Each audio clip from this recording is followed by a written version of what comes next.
नमस्कार दोस्तों। भारतीय म्यूचुअल फंड बाजार में नया दौर शुरू हो चुका है। SIF यानी स्पेशलाइज्ड इन्वेस्टमेंट फंड्स का, जो 10 लाख रुपए की न्यूनतम निवेश सीमा के साथ पारंपरिक फंड्स और महंगे PMS के बीच का सेफ्टी लॉक विकल्प बन रहे हैं।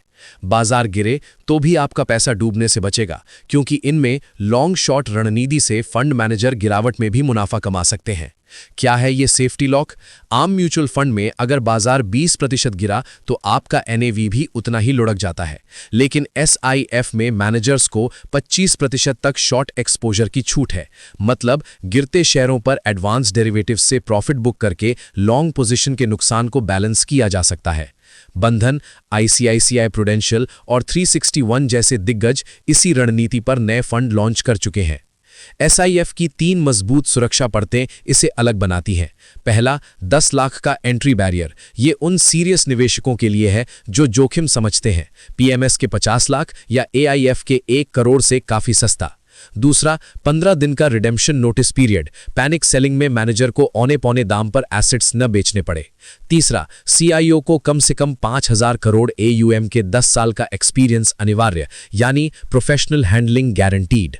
बंधन का अरुधा हाइब्रिड लॉन्ग शॉर्ट फंड इसका बेहतरीन उदाहरण है। 65% डेट में सेफ्टी और 35% इक्विटी आर्बिट्राज से रिटर्न।